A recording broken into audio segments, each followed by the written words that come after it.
Post Oak Savannah Aqufer Conservancy Program Town Hall meeting. We're glad that everyone took the time to be here. We know that your time is very, very valuable to you, and certainly we view it as a gift from the community to be able to show up and participate in tonight's meeting. We really are very thankful for everyone to show up. But I want to introduce myself. I'm Sidney Youngblood. I've been on the board for about 5.5 years now. I've served as board president since what would be February of 2017.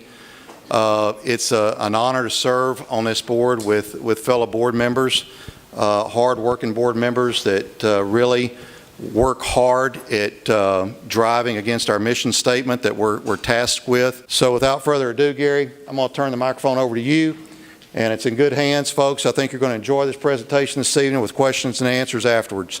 Thank you very much.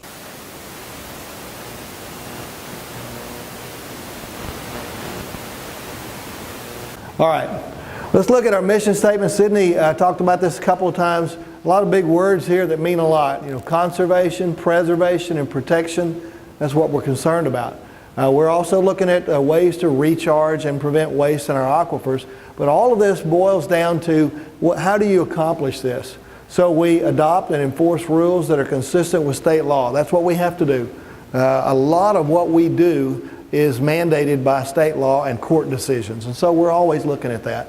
But as we do that, the way that we carry out conservation is through regulating production, through requiring permits for wells and production. We establish water level changes that we'll allow. We enforce spacing requirements. We enforce additional things like contiguous acreage requirements for production. A lot of things that you guys are familiar with, but all of that goes into this whole point of encouraging conservation in these aquifers. So why are we here? We want to talk about this new concept in groundwater conservation. We have a lot of tools that I just described in that last slide. This new program is a new tool that will assist us in conservation long term. That's what we see that the value of this program as being is long-term conservation. This is an opportunity for landowners to work together in partnership with the district. Things that we can do to include you as landowners who are over the Carrizo Wilcox to work with us to find ways to conserve this groundwater. Please understand, I say this a lot and some people get really nervous when I do, especially some of my board members. But we are sitting on an enormous amount of water. I mean, we won't get into the science of it today, but I would encourage you to go look at our website. Go look at the things that our committees study. Go look at our board minutes and our committee minutes and look at the presentations that they receive. Look at the amounts of water that we're dealing with. But we don't take that for granted, not for one moment. We never have and we never will. And I'm very confident in that. And so we found ways to encourage conservation while we still allow landowners access to their property because it's their property. So we're looking at ways to conserve, to be in partnership. We're looking at ways to conserve groundwater indefinitely into the future. You know, future generations in our two counties are going to depend on groundwater. Future growth, industrial growth, things like, you know, jobs, all that's going to need water, and we're going to make sure it's here for the future. And so the last thing I want to say is Sidney emphasized, we want comment from you, we want questions from you so we can make this the very best that it can be. We're going to go through the draft outline tonight. We're going to talk about where we are today and the direction we're headed, but there's always room for improvement, and that's what we're looking for. So what did we give to you when you came in? You should have gotten an information brochure, and we've got plenty of those. Remember, this program's still draft, but what we have today is in that brochure so you can take it home and look at it. We gave you a survey. We mailed out 2,200 newsletters a couple of weeks ago. That's how many people get our physical newsletter, and we had some out on the table if you got one of those. Inside there were surveys that we hope people will send back in. If you go to our website, you'll get an opportunity to take a survey there. But we would like for you to fill out the survey that you got, and it looks like a full-size sheet of paper. I want to go through these right quick. You've got here we go. You got the brochure. Everybody saw that. We got the survey right here. We want you to fill that out, hand it in when you leave. And you know, we're not going to twist your arm. Obviously, we're not trying to force anybody, but we want feedback. We really do. We also have a a form here that we'll talk about a little later in the program. And then lastly, what I want to talk about is we gave you a pen to fill out this question form. So please take notes as you go through the program. Write down your questions. Some of the questions, if you don't write them down, you may forget them later like me. Maybe you're smarter than that, and that's okay. But some of the questions as you go through the program, we'll answer it before we get to the Q&A, and that's okay. But still, we would like to take those up at the end of the program, answer questions, and now it becomes part of the record. So now we've gone out to the public, we've gotten the questions, we've gotten the comments, and we can continue to take this back to our committees and to our board and let them continue to build this program out to where it will be of most benefit to the landowners in our district.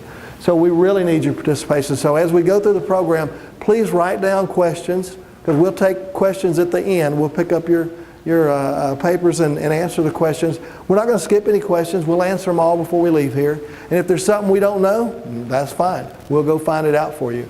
If there's something that really doesn't pertain to tonight and you want to visit about it after the meeting, we'll stick around as long as you want to talk and get questions on answered on other things. But please work with us on that. So let's get into the program.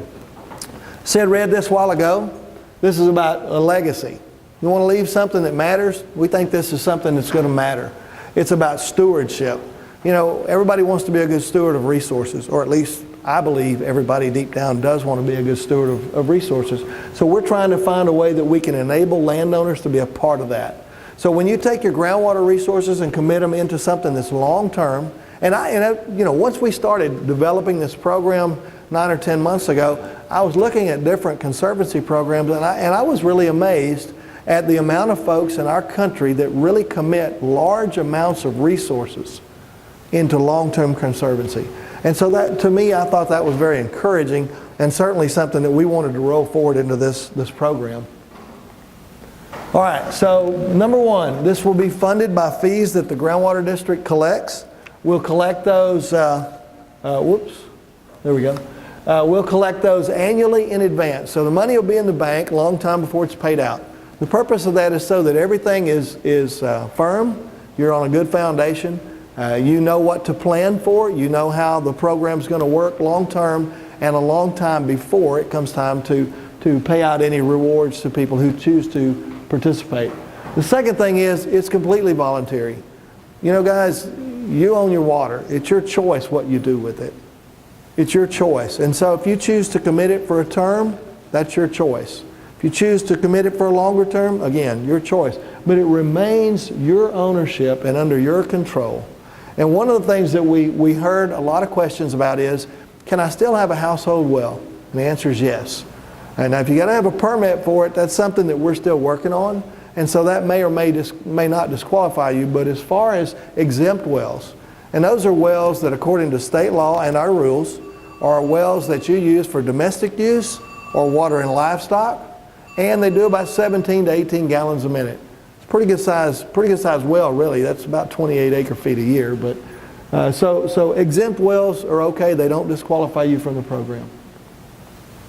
The requirements, term commitments with bonuses to be determined. We're still working on that based on length of time. What we started with was 5-year, 10-year, and 20 years. We found through some of the surveys we've received back that a lot of folks maybe want longer term than the 20. And you'll have an opportunity on that survey that you turn into us tonight to record your thoughts too. We've had some folks come up and say, you know what, I want to sign up for this from now on. I want my kids and my grandkids to be a part of this, and I want that water to stay there. Well, okay, well that's a great idea. That's up to you. So you get to choose. Our beginning estimate, and we've run the numbers backwards, forwards, inside and out. So we feel really good based on the number of acres that might be able to sign up in our district. We feel good about starting off with an estimate of $5 to $6 per year for a 5-year commitment. So if we end up at $5 to $6 there, we may end up at 7 to 8 for the middle term, and we may end up at 8 to 9 or maybe 10 for a longer term, depending on what those years work out to be. And so, you know, we'll have folks that are very good at doing the math that will double check all this stuff later in the year to make sure we're on the right track and we can actually fund what we're trying to accomplish.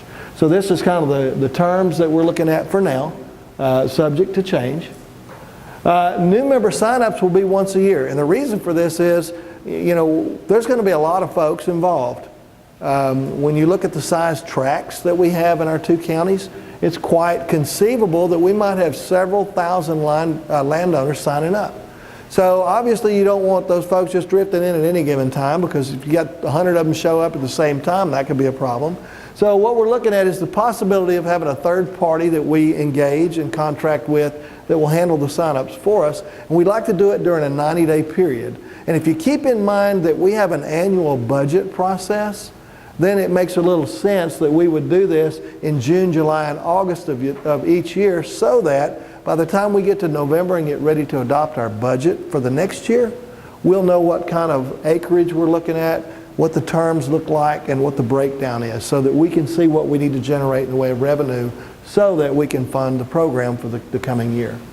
Also, item C, the owner must own both the surface and the land, of the land and the groundwater rights under, and they must be unencumbered. So what that means is if you think you might want to lease it to someone, and there's a lot of oil and gas activity in Burleson County right now, and a little bit in Milam County. And so, if you think you might want to sell some water for frack water, a lot of people have done very well at that. Maybe this is something that you want to keep some of the water back for, because you can partially commit to this. But the commitment that you make has to be on unencumbered groundwater rights. And the reason for that is if you're really going to commit something to Conservancy, then to uphold the integrity of the program, we need to be sure that you're not, I don't know any other way to put it, double dipping, so to speak. You're getting paid from somebody over here to produce it and from somebody over here to save it, and that just kind of doesn't fit. So to uphold the integrity of the program and also to protect landowners' rights, well then whatever you commit into the program has to be unencumbered, and you need to own both the surface as well as the water rights underneath. So item D here, no assignment of those permitted uses during the term. And like I said, maybe you're deciding that you want to put in a pecan orchard, and you're going to raise pecans for the future. Well, then you might want to keep back a portion of the water under your property for irrigation to get a permit from the district, and maybe you want to commit the rest of it into the Conservancy, and you'll be able to do that. So those are concerns that you want to consider, and we want to talk to everybody about that when they sign up. Make sure you got all the facts, make sure you can make good decisions, and that's another reason for having the different term options, 5-year, 10-year, or longer. And that allows you to say, well, gosh, I know I'm not going to retire for 6 years, so maybe I commit to the 5-year term, and then I'm going to raise those pecans later. Well, those are things that you can make up your mind about and you can determine. Again, if you got questions as we're going through, please write them down. We're going to ask for them here in just a little bit. We're going to take them up and answer them all. So, if you think you might want to use some of your water under a permitted need, well, then you'll have to make that decision for yourself. Excludes exempt wells. We talked about that once before, but I want to emphasize it again because that was probably the most often asked question that we've had so far, is will I still be able to maintain or drill a household well or water my livestock? Yes, absolutely. That's very important. The flexibility, we heard Sydney use that word several times. Flexibility is very important for this program to work. All the applications are documented and sworn to. We'll have somebody that says, okay, we've got this application, this individual signed up, and you'll swear to it. You'll produce evidence that you actually own that property. We don't want anybody coming in and saying, gosh, I think this is great. I'm going to sign up my brother-in-law's property and get a check. That's not a good idea. So we want everything documented, sworn to, so that we can, again, uphold the integrity of the program and protect all the landowners. No exit once you start. So this is important. I guess there might be some things that you might be able to do where we would disqualify you, but we're certainly hoping that you understand that once you make this commitment, it is a commitment, because we're entering into a partnership with you to have this conservancy, whereby we have a long-term program in place to protect the aquifers in our district. It's binding. Again, if you think you might want to sell your property, then maybe this is something you don't enter into. If you're going to sell it in the near term, because this will be like any other lease It's something that'll roll forward with the property until it expires. So if you're thinking, gosh, I have no plans to sell it, and my kids, we've talked about it, they're good with it. I've talked to people that have told me, hey, like I said a while ago, long-term through generations, we're all good with it, and so they're ready to commit. But somebody who might want to sell their property, maybe they want to think about that. It's executed by what would be considered to be a conservation stewardship agreement. That's a lot of words, but it means that there's a lot of structure to it, and you'll know what you're signing before you sign it. We're going to make sure of that. In fact, our attorney, one of our attorneys is here tonight. She's here to make sure that everything I say is right, and that we can back it up when the time comes. So we want to be sure everybody knows what you're getting into. Also, we think that anybody who's part of something that matters, and we think everybody would really like to be part of something that mattered, wouldn't you? Well, we're going to make sure that when you join this, when you sign up for this, that you get some signage, that you can put out a sign on your property. A lot of folks, members of Farm Bureau, maybe you got a sign. Texas and Southwestern cattle raisers, maybe you have a sign on your fence. You're proud of that. And so we want you to be proud of being part of this, because it's something, when you say that word legacy and stewardship, those are important words, especially these days in our society. And so we want you to be proud of being part of that, and we'll provide signs for your property that you can put out there. We also want you to be able to talk about this with your neighbors. Get them involved, get them excited about asking about it as well. Property has to be located over the Carrizo-Wilcox aquifers. Does everybody kind of know where the Carrizo-Wilcox is? Are you fixing to throw a map up here for me?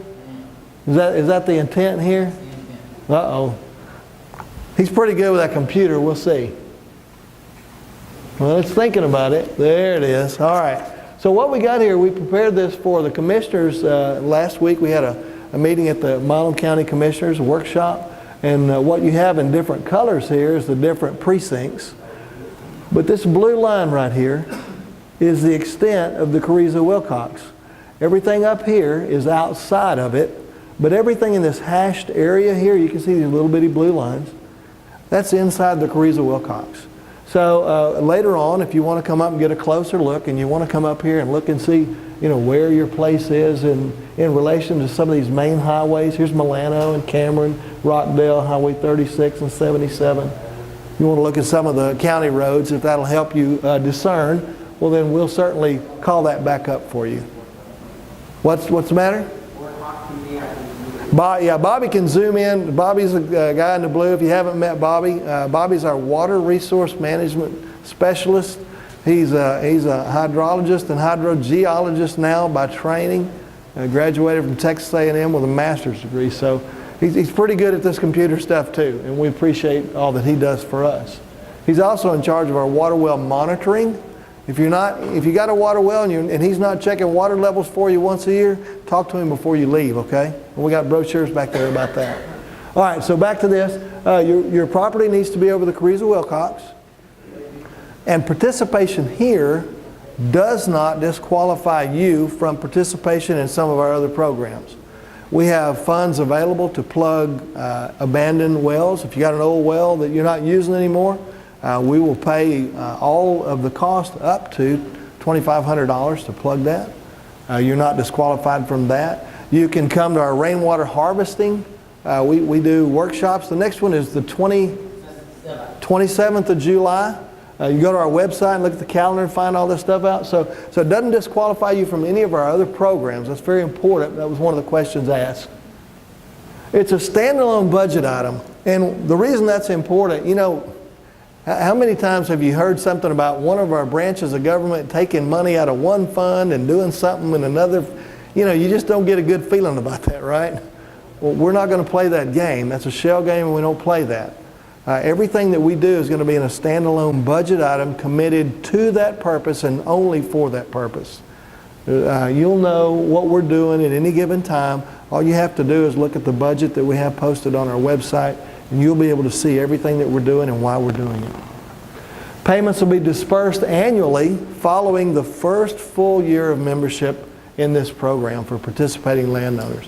In just a second, I'll go through the draft timeline, and some of this stuff will start to make sense. Oh, and by the way, this presentation, like last week's presentation, will be on our website tomorrow. Is tomorrow fair to say, Doug? A couple days. Yeah, give him until Monday, but last week's is up there. I'll put that, I'm gonna do a little movie of it. And put it on. Okay, gonna do a movie, all right. Doug's pretty good, so anyway. But you'll be able to walk through this standalone, payments dispersed, and we're gonna talk about the draft timeline now. So May 25th of this year, we had a press conference. The newspapers covered this. We appreciated their help. June 5th, we rolled it out to the board for the second time, and they unanimously approved it, said move forward, continue to develop. This is going to be a program that we use for conservation. Make sure you get it right. And so the advisory committee is continuing to do that. Right now, we're in the June-July phase, and we're conducting our surveys. We're conducting our town hall meetings. The next one will be July 10th, as Sydney mentioned. It will be part of our board meeting. Normally, we meet on the first Tuesday of the month, but this time through, we thought, gosh, with July the 4th, the very next day, people might want to travel. Can't be in two places at once. I've been trying all my life. Doesn't work. So we moved it back a week. So July the 10th. We want to engage officials. That's why we've talked to our county judges and our commissioners along the way. And we also want the landowners engaged.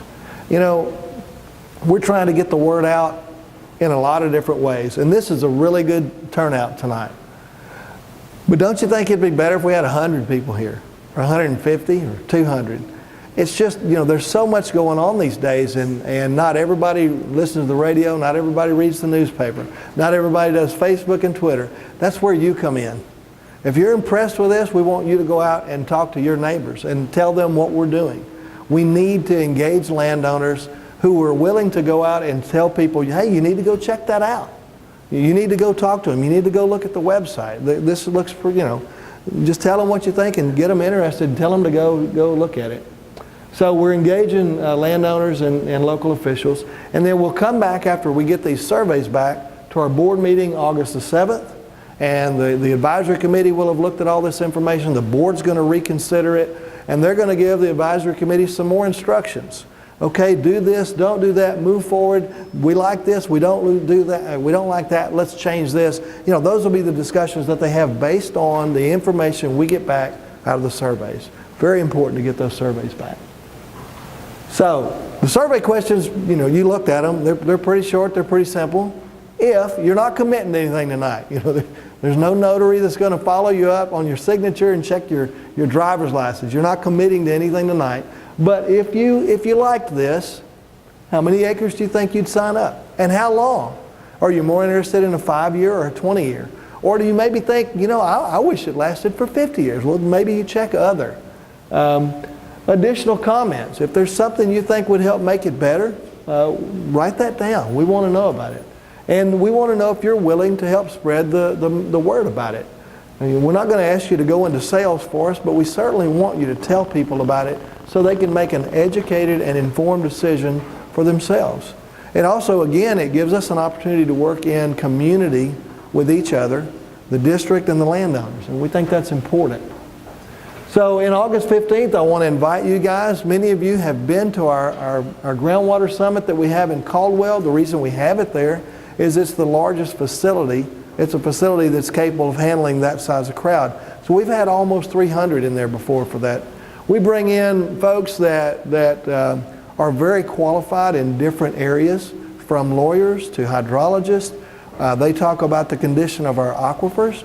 They talk about the capacity of these formations and what they can do.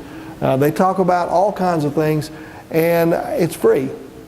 We'll even feed you lunch. Just call us or let your local offices of County Extension know that you're coming, and we'll have a lunch for you and plenty of room and opportunity for questions. But the quality of speakers we have are the quality of folks that give continuing education presentations across this state to attorneys, to hydrologists, and water professionals, including our own staff. I gave a presentation just last week on this program, and attorneys were able to get continuing education credit for receiving that presentation. So we have a lot of qualified folks there. But we'll give this update at the summit in Caldwell on the 15th, and we'll have additional pamphlets, additional signs available for folks to take out of there to continue to spread the word. And then we'll come back September 4th to a board meeting, have another update and another review and more information from the board. And if we haven't seen anything that we haven't figured out by then we're hoping that by October 2nd we'll have a formal document that we can actually post for formal public comment. And that's your option, or your opportunity rather, to look at that document. And maybe you got a cousin who's an attorney, or maybe you're an attorney, or you want to hire one. That's your opportunity to file some formal comment with us so that we can make it part of our record, and so that we can move forward toward adoption.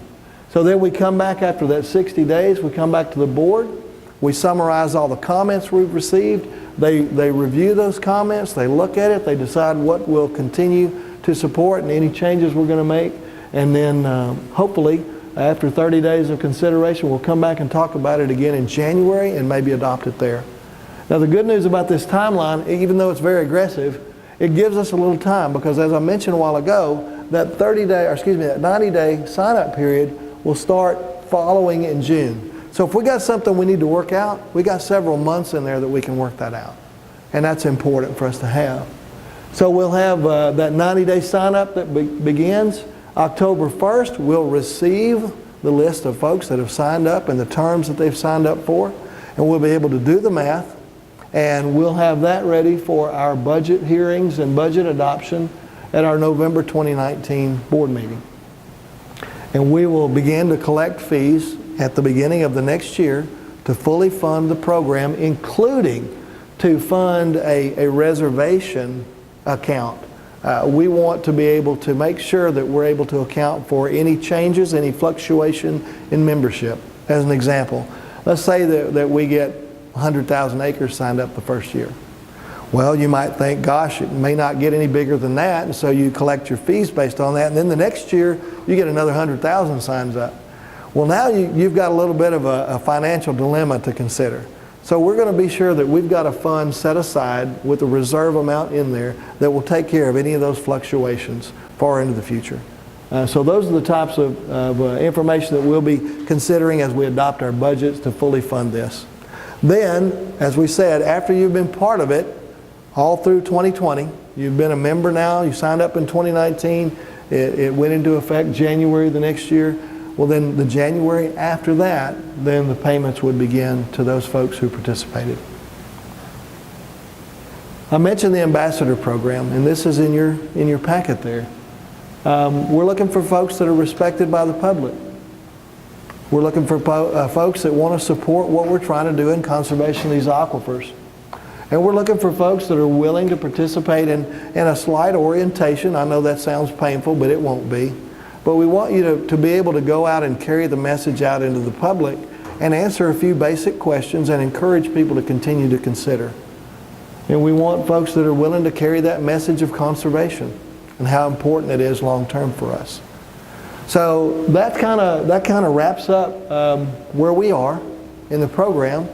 I hope you've been writing down some questions that we'll be able to consider and some comments that we'll be able to take up. We got Bobby and Sid are ready to pick up some questions, and the answers that I give in the presentation you've received so far, by the way, is not just Gary's presentation or Gary's answers. These are things that we've talked about as a committee and as a board over the last 9 months. And so whatever I give you in the way of an answer, if I give it to you, remember it's in a draft form. The program's still draft, but it's where we are today, and it's where we see this going. And so if you'd hand in whatever you got to Bobby and Sid, we'll start answering questions. Is that fair enough? Anybody got anything that we can tackle? Everybody looks like they're real hesitant. Man, this is not the IRS. You're not signing up for an audit here, okay? Andy, would you write it down so it'll be part of our record?